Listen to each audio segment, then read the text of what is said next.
Good morning. Welcome to the Umpqua Unitarian Universalist Congregation. I am Glennis Peterson, your service leader for today. And I'm so delighted to be with you, even though we're on YouTube and you're at home. In my mind's eye, I see you all here with me, and I really miss you answering good morning. So I know you're here in spirit. Take a moment and call and connect with each other because it's very important that we do try to stay connected as much as possible during this pandemic. Until we can be together in our church, it is one way to stay connected. Our speaker this week is Donna Smith. Donna will be available after this service for an after-sermon discussion on Zoom every Sunday. The sign-in time is 11:15, and we start talking at 11:30. If you do not have Zoom, please let us know if you need help. Assistance is near.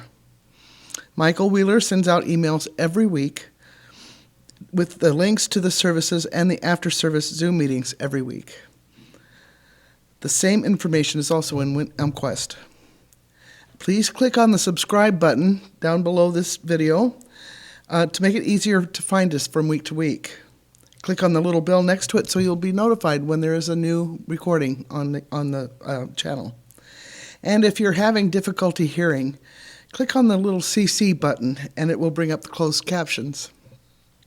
In addition to services and discussions, we also have meditations and interviews, and there's a lot to check out.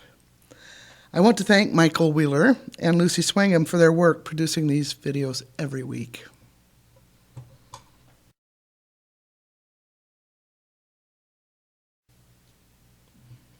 As I light the chalice this morning, please consider the following words by Melanie Davis. If ever there were a time for a candle in the darkness, this would be it. Using a spark of hope, kindle the flame of love, ignite the light of peace, and feed the flame of justice.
To everyone who conquers, for us as followers of Spirit, it is not an outer war at all, but an inner war that requires our surrender.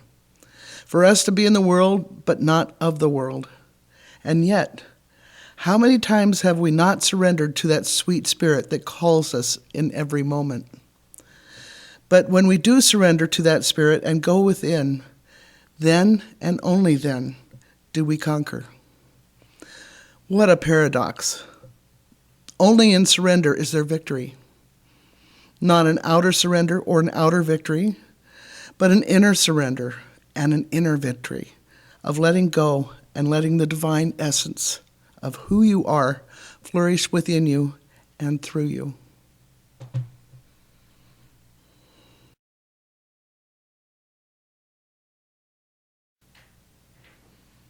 In case you don't already know her, I would like to introduce today's speaker, Donna Smith.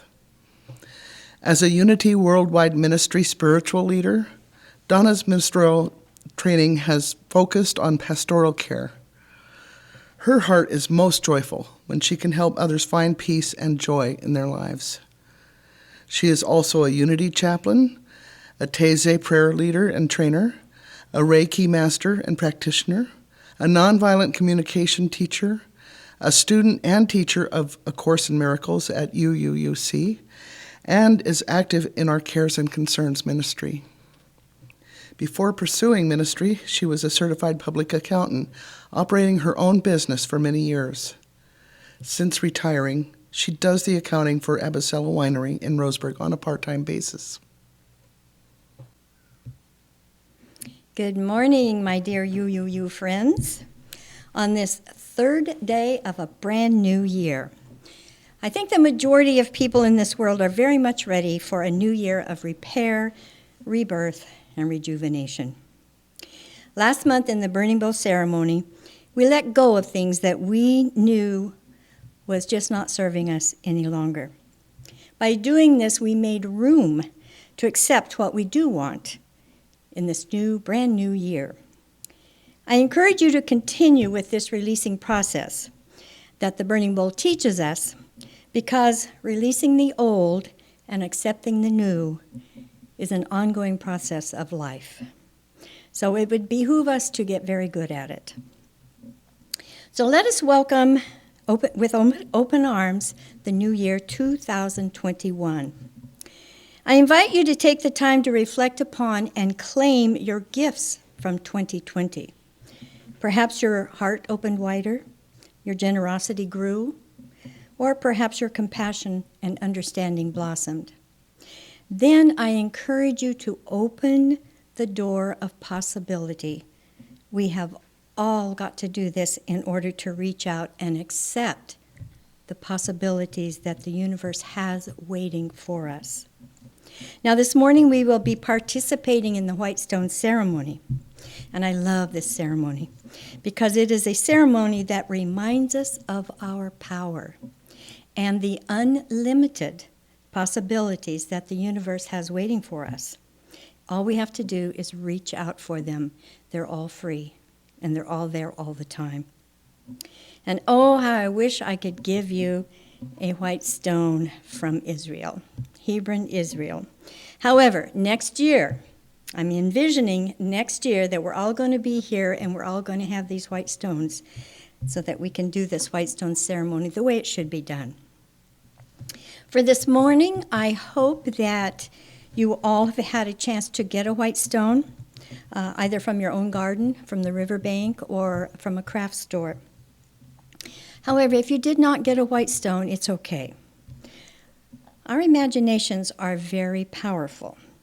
So when we do the white stone ceremony today and you don't have a white stone, just imagine one in your hand, and it will be done, so to speak. So if you don't have a stone, go ahead and write down the messages on a piece of paper that you get during the ceremony. And then when you do have your stone or stones, you can have more than one, of course, then you can write those messages down. In fact, you could relive this ceremony and do it for yourself at home. It will be just as powerful. So why do we use white stones, and what is the significance of these stones from Israel? The white stones from Israel have a very special energy, a very ancient energy within them. They are white-colored dolomite limestone. Hebron is where the patriarchs Abraham, Jacob, and Isaac, and the matriarchs Sarah, Rebecca, and Leah, lived and are buried. Hebron is one of the oldest communities in the area, having been continually inhabited. And it is where King David was anointed king of Israel. Most importantly, in biblical times, a white stone was given to prisoners upon their release as a symbol of their freedom. And that is the purpose of our white stone ceremony today, to claim your freedom to be who and what you truly are, and to freely create your life. Even though you do not have a stone from Israel, when we begin our ceremony, we will bless the stones that you have with this energy. And again, it will be just as powerful. Before our ceremony, I want to talk to you about just how powerful you are. Most people do not think about themselves as being powerful.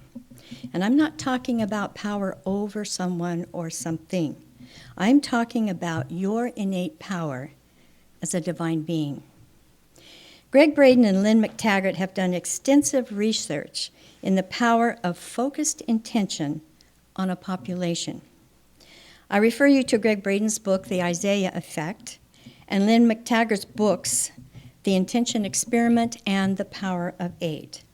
They have written other books on this subject that you can find if you Google. You can Google anything. So just Google and you'll see all of their beautiful books.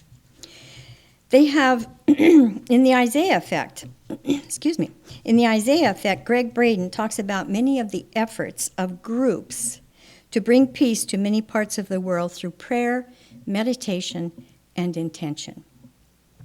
Based on the oneness of life, what the scientists now call the field, Greg writes, "The beauty of the field effect is that when stress is relieved within a group, the effects are registered beyond the immediate group into an even larger area. What they found through these many successful experiments to reduce conflict in the world was that a group in number that equals the square root of 1% of the population holding an focused intention created a measurable effect on the population. And then that effect moved out beyond the population." Now this is big. Let's do the math on this. The United Nations estimates the world population in December 2020 is 7.8 billion. The square root of 1% of 7.8 billion is 8,832 people. In our world of technology today, it is very possible to get 8,832 people together at one time to hold an intention. Now, you may have even participated in some of these world peace meditations. There have been, I think, a couple, even in December alone. And I want to share this information that I received from a friend of a friend. But it's important information. And it says, German researchers at University Kassel showed that the heart-chest area of ordinary people emit 24 photons of light per second. However, people who meditate on the heart emit 100,000 photons per second. Heart energy can also change matter, which means disease can disappear. Also, on the 21st of December, when millions of people all over the world gathered together in their own homes to meditate for peace, this is what we did to the Schumann resonance. These are my words now, but from information that I got from the Schumann website. Okay, Earth resonance has been 7.8 for a long, long, long time. It has risen recently to 6.5, and it has been spiking up to as great as 65 hertz. And as far as I can tell from the image that came with this email, it was showing that that spike was well over 60 on December 21. So back to the email. It says the couple who are doing a ton of work with Sasha Stone, Elena and Alejandro, who are incredible and combine scalar waves with the work of David Hawkins, said that on the 20th of December, we got the frequency of the Earth to 700, which is enlightenment.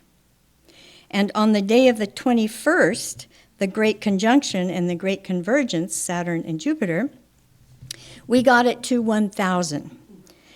1,000 is the highest of the scale. To put it in perspective, that's a Jesus, a Buddha, and those kind of people. However, we couldn't sustain it that high, so we still have work to do. In other words, the fear that still exists affected that and brought it back down. Now, I could not find any substantiation for this information. But based on what Hawkins, Braden, and McTaggart's work shows, this is very possible. If in the entire world 8,832 people can make a difference, then millions of people with a focused intention on peace at the same time must have a huge effect. And so I think what this person wrote is very possible. I just can't substantiate it. But let's break it down a little bit further. Oregon has 4.218 million people. The square root of 1% of that is 205 people. Roseburg has 23,379 people, and the square root of 1% is 15. So, as an example, if 15 people got together in focused intention to reduce crime in the city of Roseburg proper by 50%, then the crime rate would go down by 50% during the period of that intention.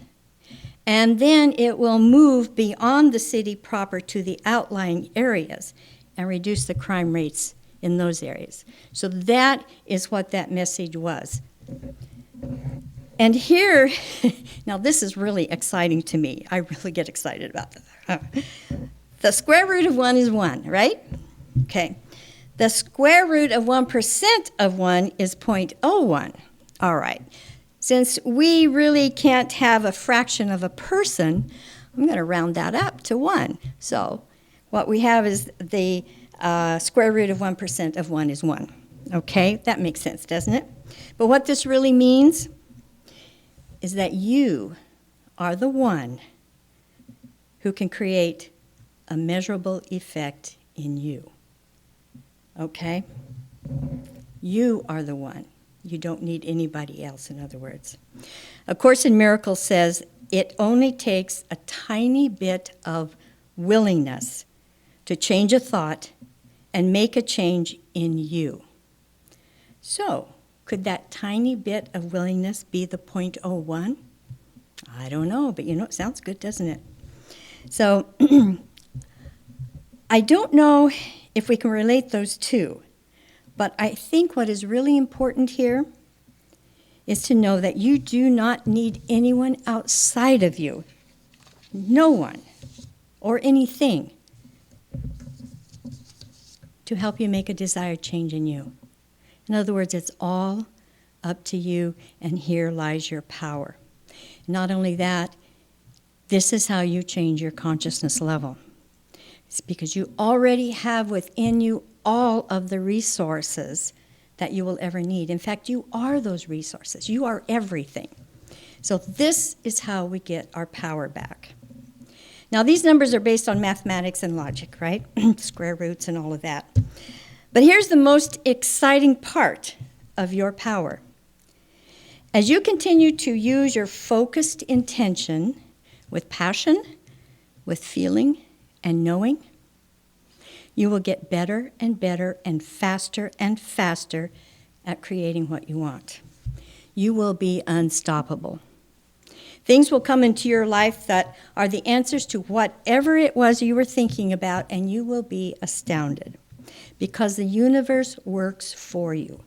And when you have those intentions, trust me, it is there. It says, great. In fact, it will give you more than you ever considered. That's happened to me so many times. I go, whoa, that's a lot more than I wanted. Yay. Now, people around you are going to see this happening in your life, and they're going to say, I want that. Remember that famous line in the restaurant in that movie when Harry met Sally, and the lady in the other table says, I want what she's having? Well, that's what's going to happen, okay? And the people around you are going to ask you, how do you always get what you want? What is your secret? And you know what you're going to say? I have this little white stone. Yeah, and then you're going to tell them all about it. But it doesn't stop there. As you become adept at creating your life from your own power, your consciousness level naturally rises. When your consciousness level rises, it does so logarithmically. This has been shown in David Hawkins' book, Power versus Force, and we've talked about it before. In fact, Marianne gave a talk on that book. It's been a while now, hasn't it? But the important thing about this book, beyond its messages, is the fact that every sentence in that book has been tested for truth using kinesiology. That's why I love that book. It makes sense to me. So I highly recommend it. And the messages in this book support the results of the experiments that Braden and McTaggart tell us about in their books. So when you pray, meditate, and hold focused intentions, you are in a higher state of consciousness. And these prayers, meditations, and intentions, whether being held by an individual or a group, affect a much greater number than the number of people who are holding these prayers and intentions. And this, of course, supports the oneness of life that makes this all possible. This morning, my Power of 8 group met. One of the members had a spider bite on her thumb that she was complaining about. We held 5 intentions, boom, boom, boom, because a lot of it was about COVID. There's just a lot of stuff going on. By the end of our hour and 15 minutes, her spider bite was gone. And that's how it works. So that all works through us and the group and the population. David Hawkins wrote this book that we've been talking about in 1995. The map of consciousness, which is presented in this book, goes from 20 to 1,000. And it shows that consciousness levels below 200 are destructive and not life-enhancing. But when consciousness levels move above 200, they move into what I call life-enhancing attributes. Love is 500. Enlightenment and pure consciousness is from 700 to 1,000. And we can relate Hawkins' work to the work of Braden and McTaggart. Hawkins writes, although only 15% of the world's population is above the critical consciousness level of 200, the collective power of that 15% has the weight to counterbalance the negativity of the remaining 85% of the world's people. Because the scale of power advances logarithmically, a single avatar at a consciousness level of 1,000 can, in fact, totally counterbalance the collective negativity of all of mankind. Were it not for these counterbalances, mankind would self-destruct out of the sheer mass of its unopposed negativity. He says the difference in power between a loving thought and a fearful thought is so enormous as to be beyond the capacity of the human imagination to easily comprehend.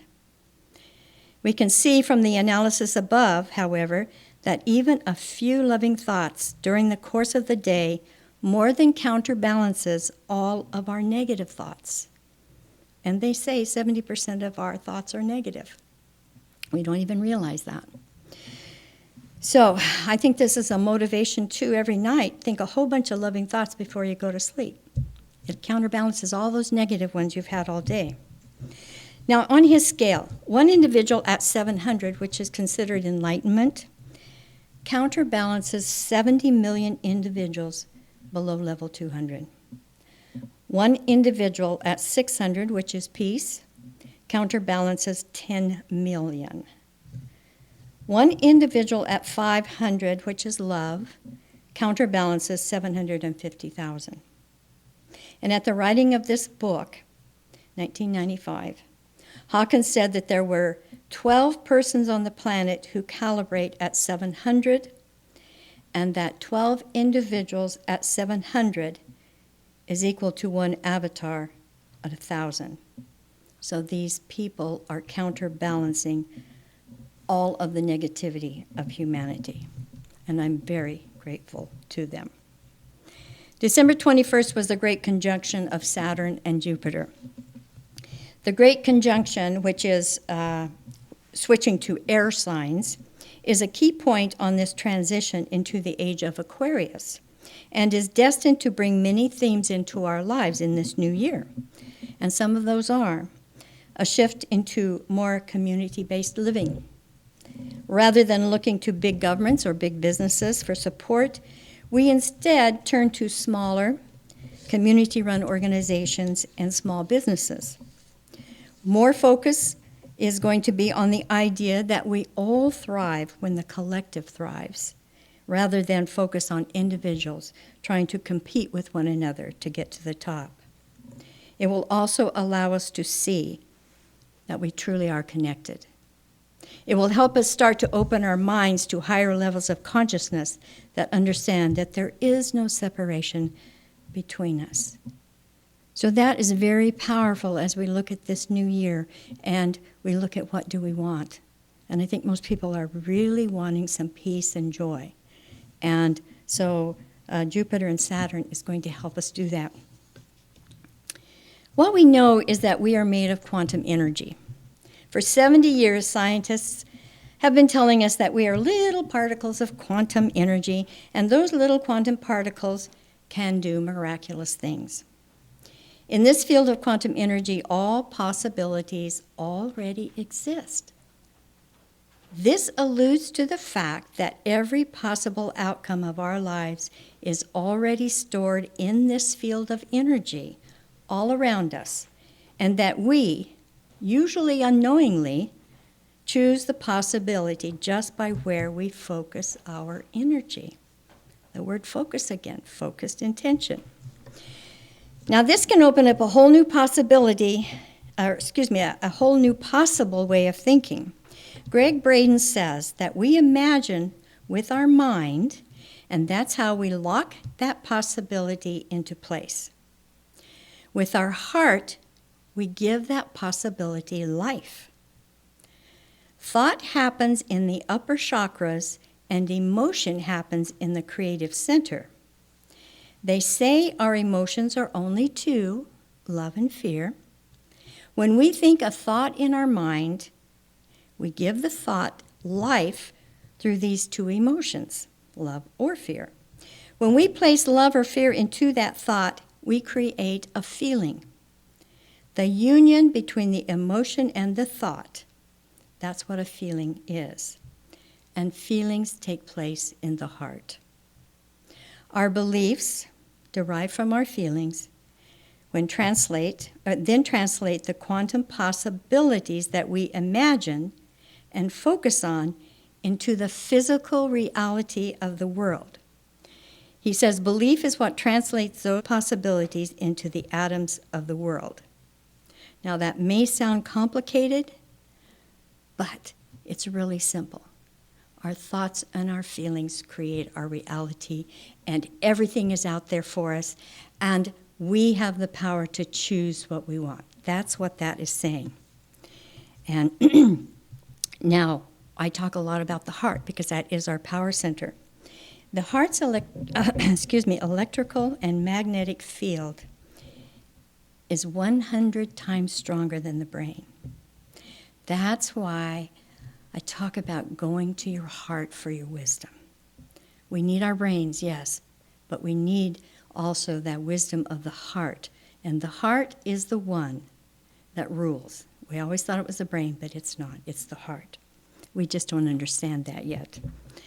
So if our thoughts, feelings, and beliefs select one of these endless outcomes in the field, it is beneficial to us and everyone around us to focus on what we want and what makes us feel good. So this is why we use the heart-brain coherence to enter into our wisdom center of the heart, and we focus on what we want, not what we don't want. Because the way that works is when you have a thought about what you don't want, the universe is hearing, poverty. I don't want poverty, but here's poverty. So boom, guess what it gives you? Poverty. You want abundance. You want abundance. So that's how it works. So given all this wonderful information on how we have the power to change our lives and thrive, let's begin to focus on what it is that we desire right now and right here through this white stone ceremony. Now we know how it works. Now, you may find that your message during this ceremony for this new year, it could be for love, it could be compassion, it could be for more wisdom. It could be, going to school, I want to go to school. It could be, I want to write a book. The possibilities are endless. They're unlimited, they're infinite. And it even comes to the choice of maybe you want to change your name. In the Bible, Abram's name was changed to Abraham, and Sarai was changed to Sarah. And what that represents is a raise in consciousness. So if you get this message from your heart that you want to change your name, it could be that. It could be that representation that you are ready for a change in consciousness. So let's take your white stone. Let's put it in your hand.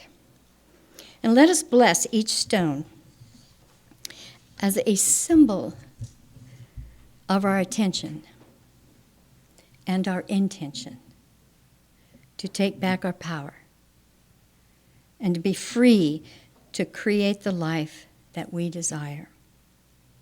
Let this stone be a symbol of our oneness with each other, and let it represent the intention to express our freedom and our freedom out to all other beings also, as we lift our consciousness to life-enhancing levels of love, peace, and joy. And as we go into our meditation, Michael will have some beautiful background music playing for us. Thank you, Michael. So let's just prepare for our meditation now. So I would like for you to sit back and relax wherever you are. Close your eyes and take some very deep breaths.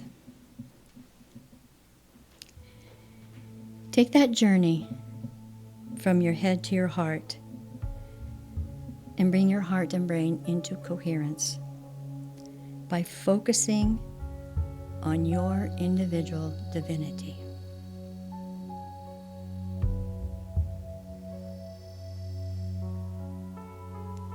You are a divine being walking on this planet.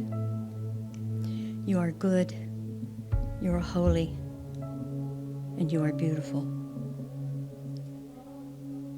We are all enlightened beings just because we were created. And this journey here is a journey of remembering that truth.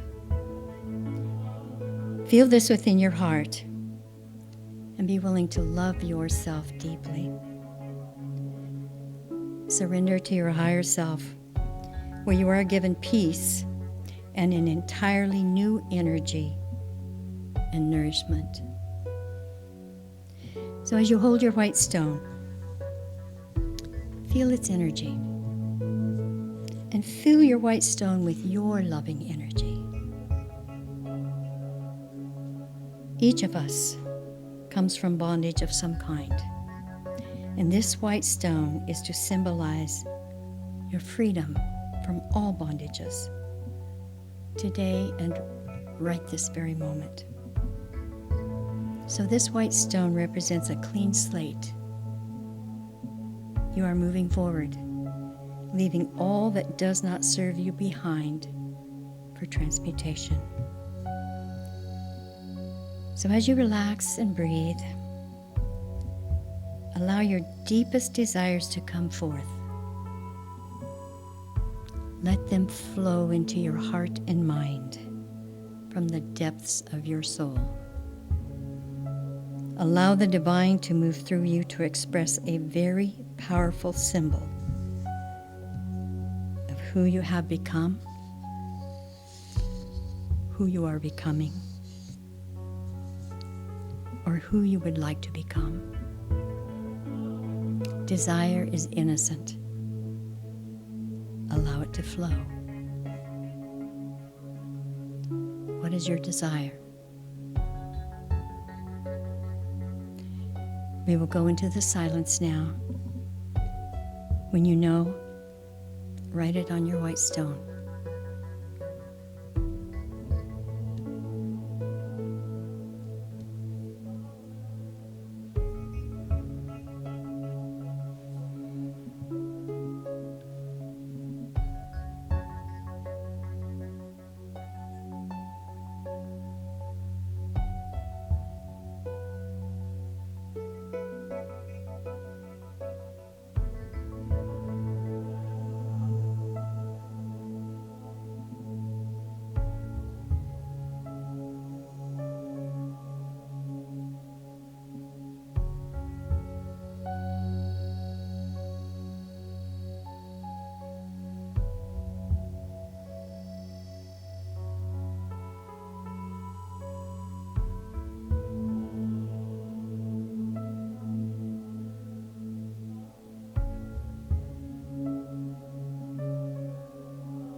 I invite you to bring your attention back into the room where you are. With your stone and your new desires, your new name or your intentions, you free yourself to live more freely and fully on a path to greater insights and awareness to who you truly are. Now, if this was not enough time to bring forth your desire, I invite you to go into this meditation again at home. All you have to do is ask and you shall receive. And sometimes it takes a little longer, but that's okay. It takes as long as it takes. Now, I was feeling sad about not being able to give you some white stones, so I created 4 stones for UUUC, which means for this beautiful congregation, but also for each one of you individually. So each one has UUUC on this end, 2021 on this end. This one is gratitude and love. So those are my intentions for you. This one is wisdom, prosperity. This one is peace and joy. And this one, forgiveness and health and wholeness. Those are the intentions I hold for each and every one of you, for this beautiful community that we call UUUC. And I see this for all of you this brand new year, this new year where we are given new opportunities and fantastic possibilities. So happy New Year to all of you, and may you experience blessings every moment of this new year. Thank you, and I love you all.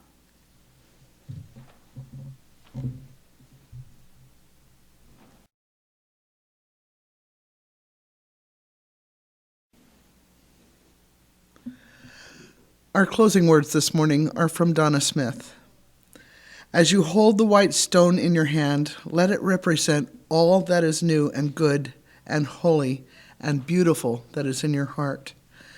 Let this little white stone be your reminder of all that you desire. Let it represent your willingness to live your life to the fullest in great peace and happiness, as the Great Spirit desires for you.